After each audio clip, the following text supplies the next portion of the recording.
Okay, we're just going to give everyone about a minute more for them to log in if they would like to join.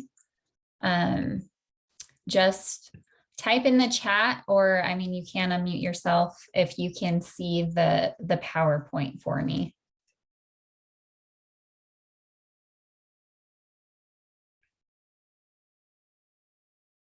Perfect.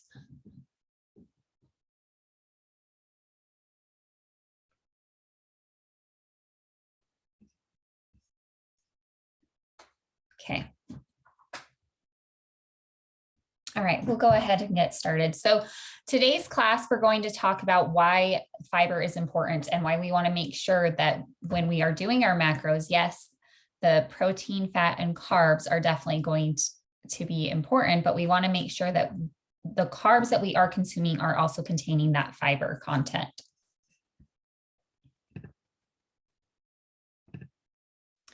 So to begin, what is actually fiber? So unlike carbs, protein, and fat that your body actually breaks down and digests, fiber actually usually passes through your digestive system intact. And this plays an important role that we will kind of dive into deeper, but it's important that these aren't actually going to be broken down and digested in your system. So there are two main types of fiber.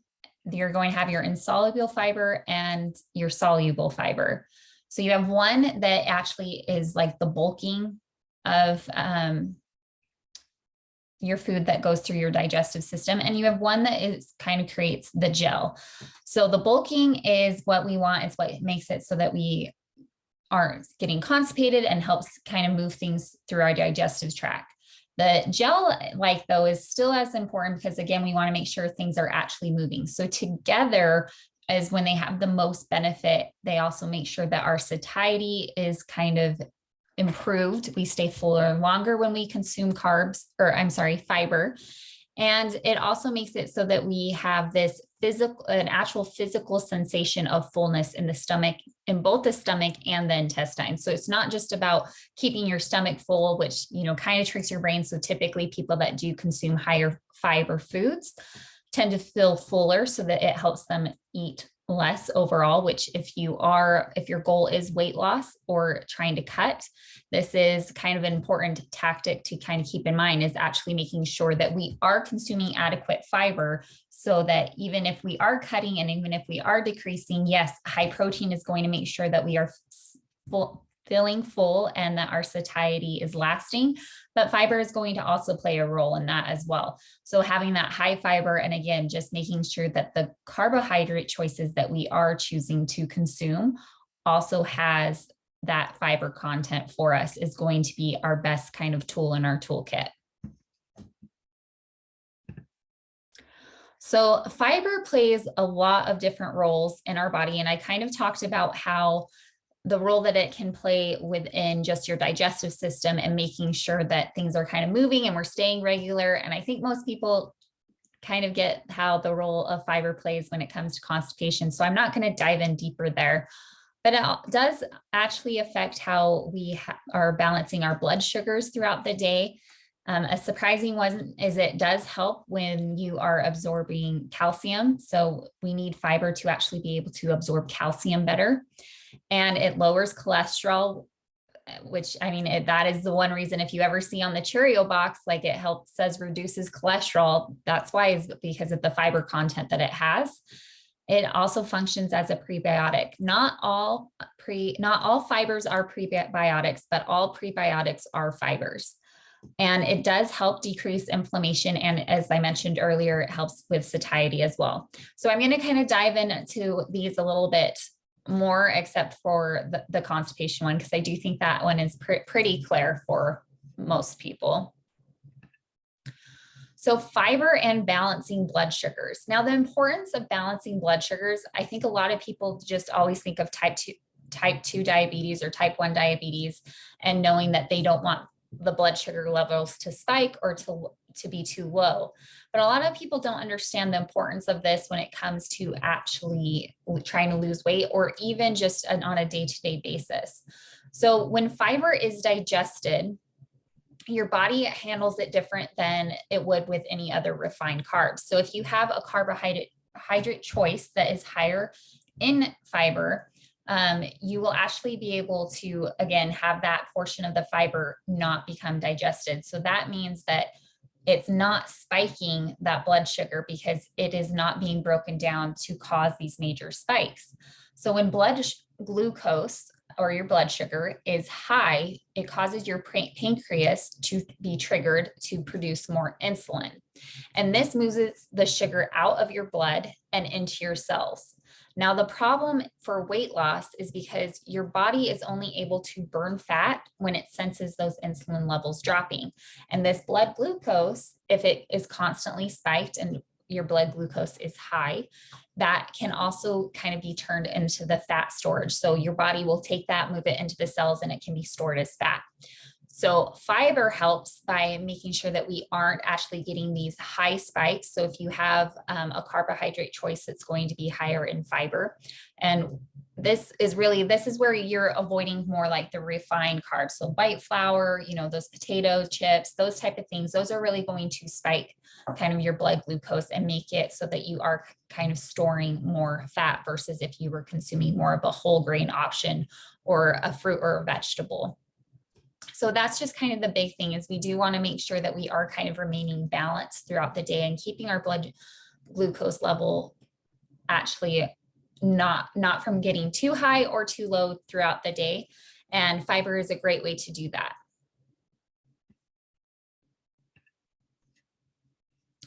So fiber and cholesterol. So I talked about how there's two sources of fiber, one being soluble and one being insoluble.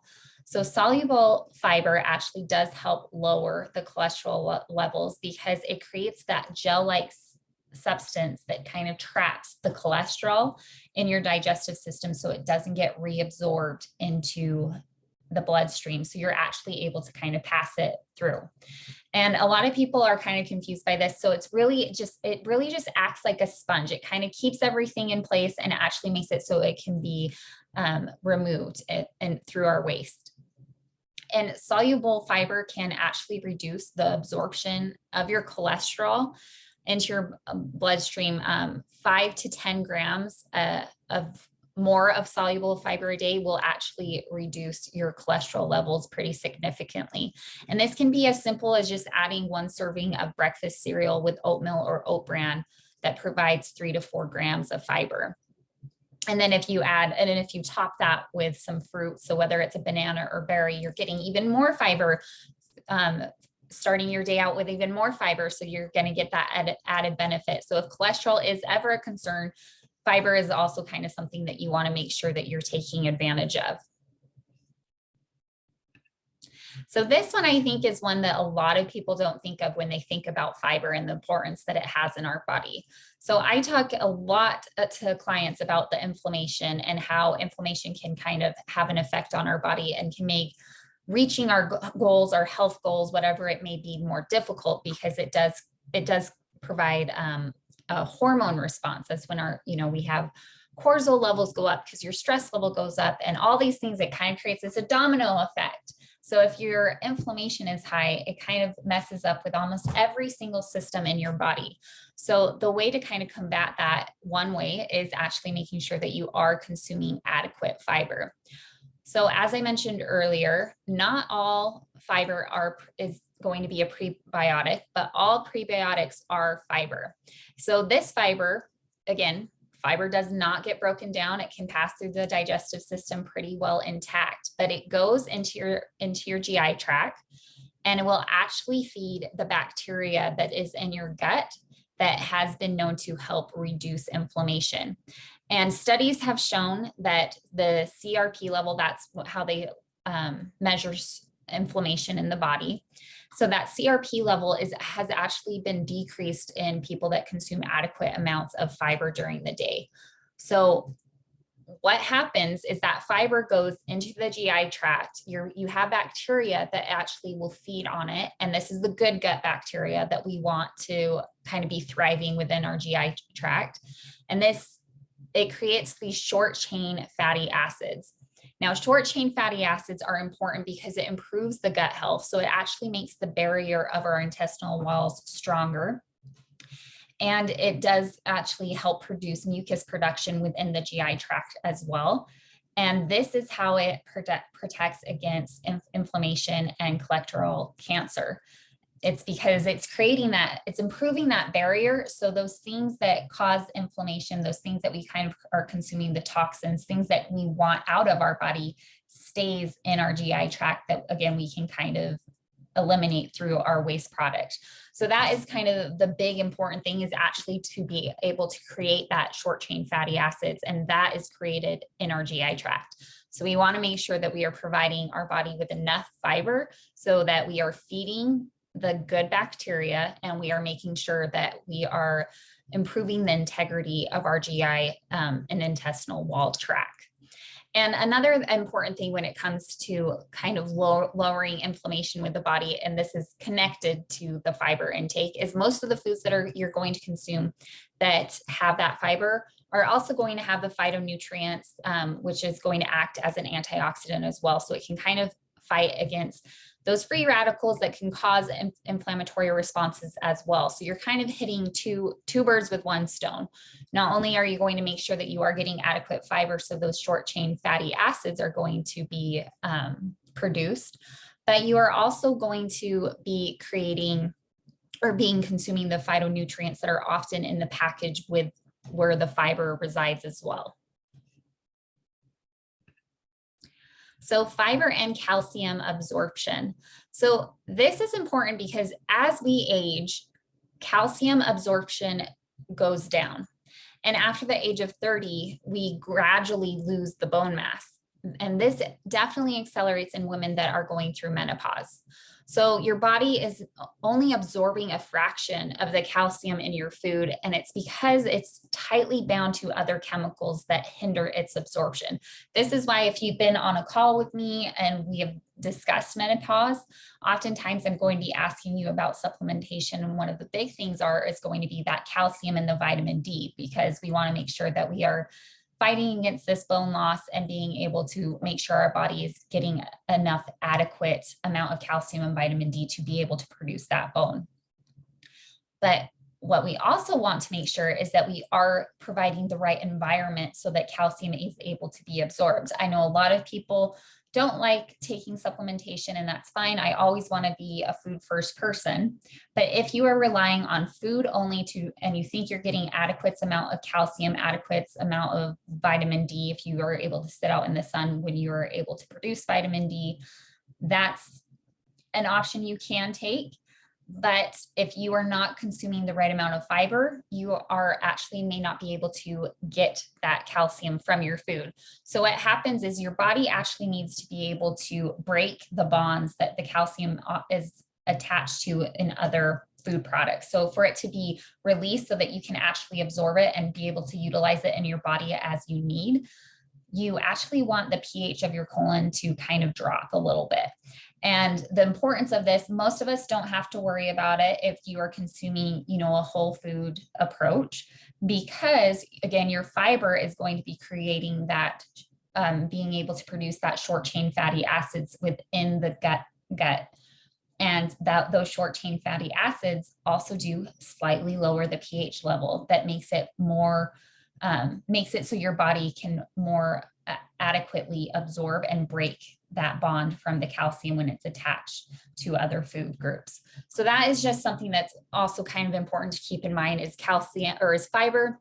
I think most people think of fiber when we are talking about staying regular and staying full, but we don't think about fiber when we think about the importance of absorbing the calcium within our body. And this is just one way that we need to go make sure that we are providing our body with adequate tools to be able to do that. One way is to make sure that you are consuming adequately or more calcium. And the other way is to make sure that you're consuming fiber so that your body's actually able to, again, break it down and utilize it. So the big one is fiber and satiety. Like I mentioned, a lot of people know this one, but there is a lot more to it than just, oh, my stomach's going to be fuller because my digestion is going to slow down. A lot of it is actually because think of the fibrous foods that you consume. It requires chewing. Now, when we actually chew our food, there's different types of hunger. And I've talked about this before on on another class, but the different types of hunger, we have eye hunger. You know, when you see something that looks appetizing, it can cause you to want to eat it. We have nose hunger. So when you walk into, I always think when you walk into your grandma's house and it has the delicious smells, and all of a sudden you want to eat, it's because the aroma of the food is triggering that hunger. And there's a long list of hungers, but these are kind of the main ones. And another one that a lot of people don't think about is actually mouth hunger. If you've ever experienced where you have consumed a smoothie or some type of drink that you know is higher in calories, but you don't feel quite as satisfied, or you find yourself still being hungry, even though, it was full of fat, it was full of protein, but you're still wondering why you feel hungry when you know you've had enough, or maybe even more because you blended it all down and it was kind of a high calorie shake. Can be because you didn't chew. A lot of people do not feel satisfied with a meal unless they've actually have worked their mouth. And that is just something to keep in mind. So when we are consuming foods that are going to be higher in fiber, it requires more chewing. And if you're kind of thinking back and you may be like, oh, that has happened to me. I have made a breakfast smoothie and I remember eating it and I know I should be satisfied and I still found myself hungry later. Breakfast smoothies are great. My trick is if you find yourself being that way, where you make a smoothie and you still find yourself being hungry when you know you've had more than enough calories, protein, and fat within that smoothie, I like to leave some things out so I'm not blending it all. A lot of people just throw everything in. Sometimes I may throw in the fruit, but leave a little bit off so I can top it, or throw in the peanut butter, but drizzle it a little bit more. And just taking that and actually using a spoon instead of a straw when you're consuming it can actually kind of help that mouth hunger as well. And then again, you can always add fiber that's going to help with that satiety too. So protein's great. Fiber in combination with your protein and fat is going to just make that a little bit longer for you. And then, like I said, use a spoon, not always necessarily a straw. So another big thing that kind of helps when it comes to satiety and making sure that you feel full is, as I mentioned, you have eye hunger. We want to look at something sometimes and be like, oh, this is such a big meal. I'm going to be so satisfied when I eat this, because your eyes are seeing this amount that's just ginormous. And one of the ways to do that is actually using fiber-rich foods, because oftentimes they're going to be lower in calories. So if you ever heard of a volumetrics approach, this is kind of how they do that. So if you were to take a salad that's going to have spinach and kale and all these yummy vegetables, that's going to have tons of fiber that will keep you full. And again, we all, of course, are always going to make sure we have adequate protein and fat, but that base that's going to fill up the whole plate. And again, you're going to be chewing more. You're going to be putting your fork to your plate more because you're getting all that salad. And your eyes are going to be satisfied because it's seeing this ginormous meal. And you can do that with a lot of fiber-rich foods. Is you can eat a lot with a lot less calories. So you can eat more than what you would typically if you were to have kind of a refined carb or, white flour-based products. Kind of like rice is going to be one that we'd like to eat a lot of, but the whole grain rice, the brown rice, quinoa, that's going to actually be able to make it so you can enjoy it more. And again, have that satiety that you get from eating fiber-rich foods as well. So fiber foods do slow down gastric emptying. So it's not just that your stomach is going to feel fuller longer. Your stomach actually slows down the digestive process because it's trying to make sure that you get enough gastric juices in there to make sure that it is actually adequately breaking the food down, because it's got to break that fiber apart from everything else. So even though that fiber is going to be passing through, your body still has to work harder at kind of separating everything else when it's consuming that and kind of digesting. And again, I know I've talked about the short chain fatty acids now several times, but so if by now you haven't realized the importance of them, I'm telling you now, it's important for your body for a variety of reasons. But one of the other things that these short chain fatty acids do is it actually does help affect the satiety hormone.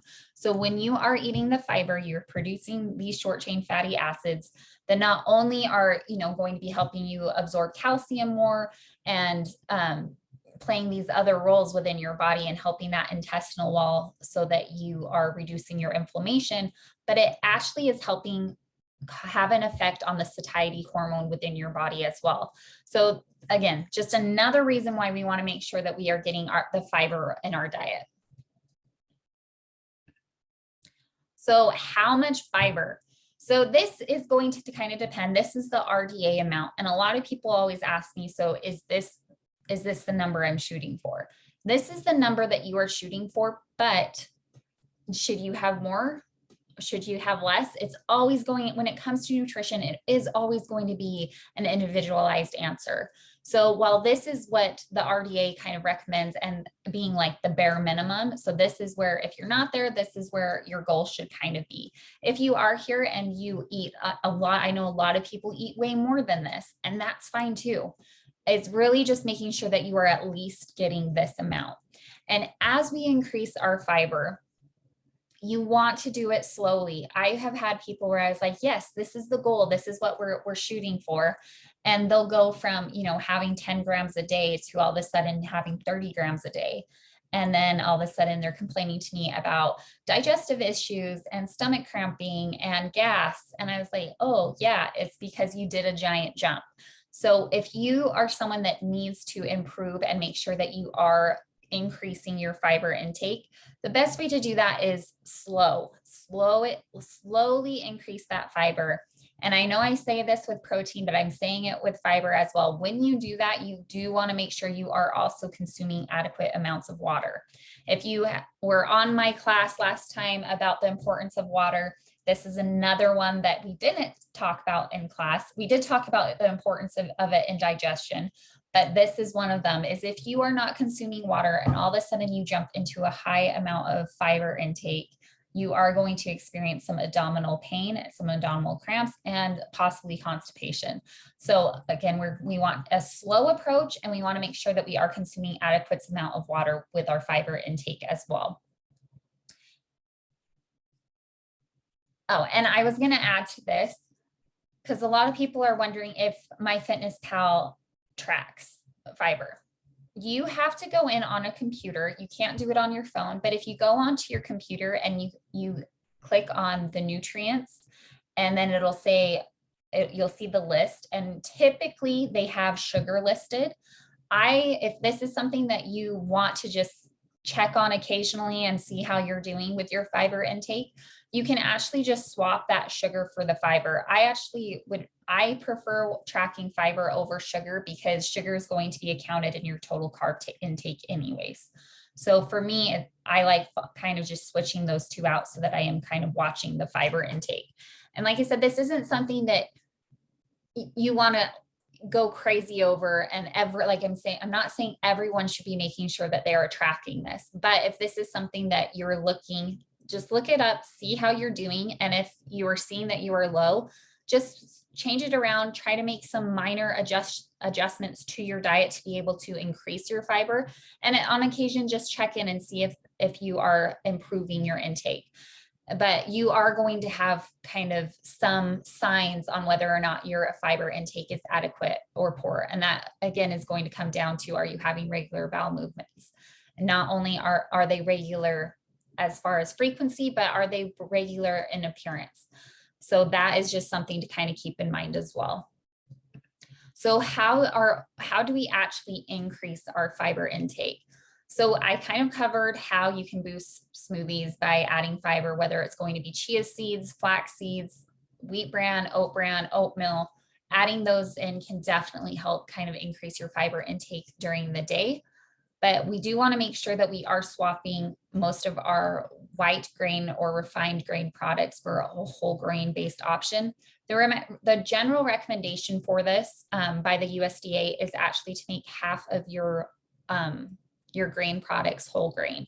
So again, if this is something that's new to you or something that you haven't done, just slowly incorporate it.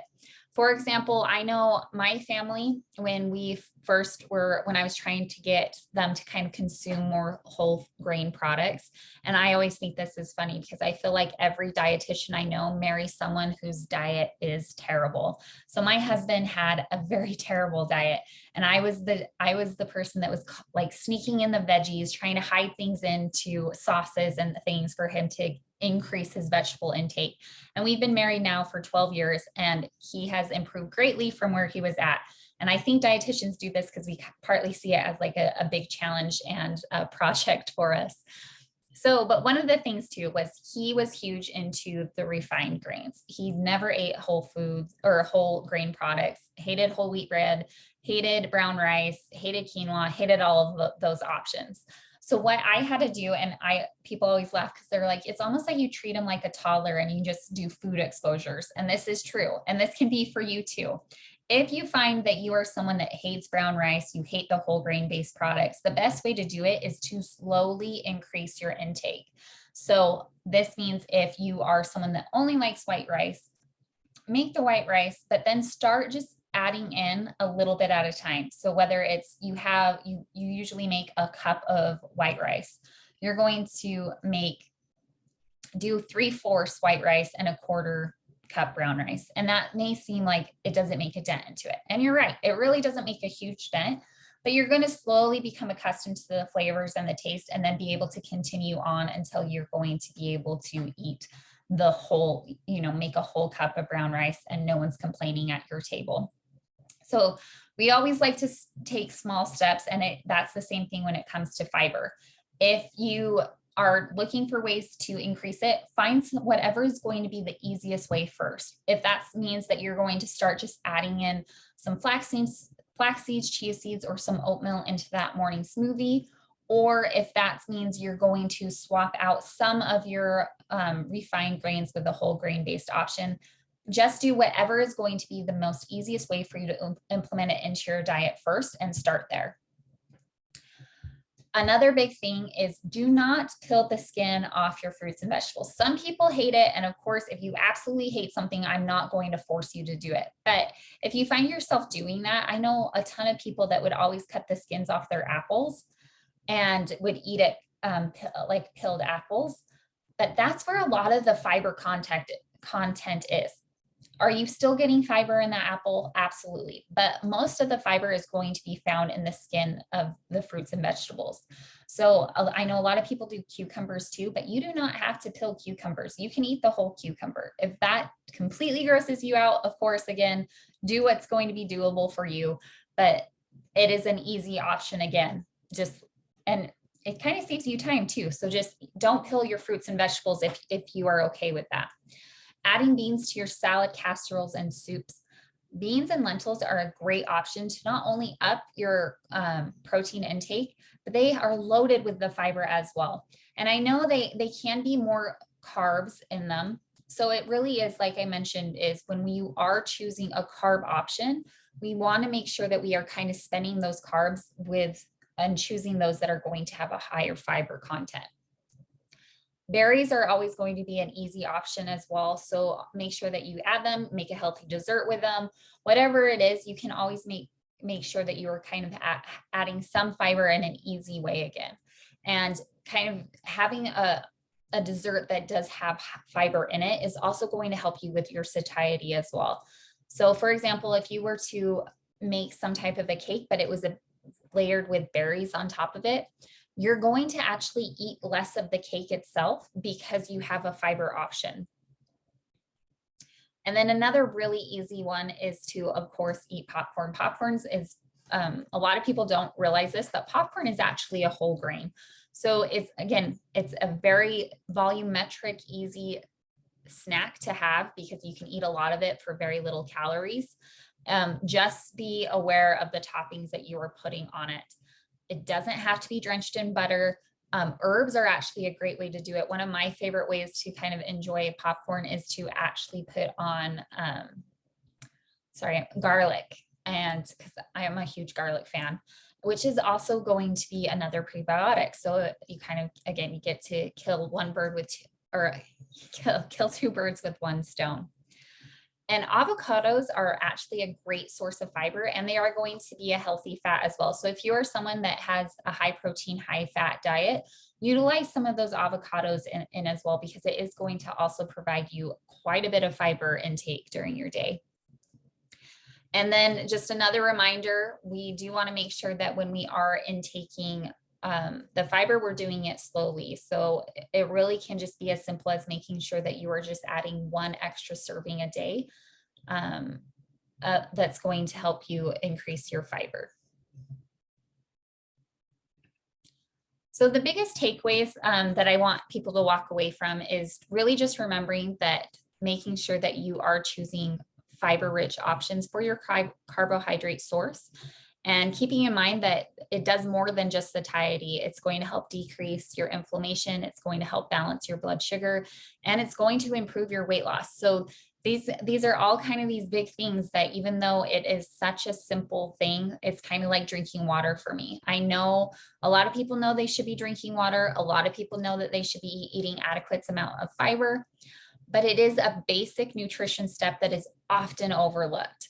And so this is just an easy way to keep in mind. I just wanted to serve a reminder that every once in a while to look and see how you are doing in your fiber, because it is going to affect your health goals and your journey as well.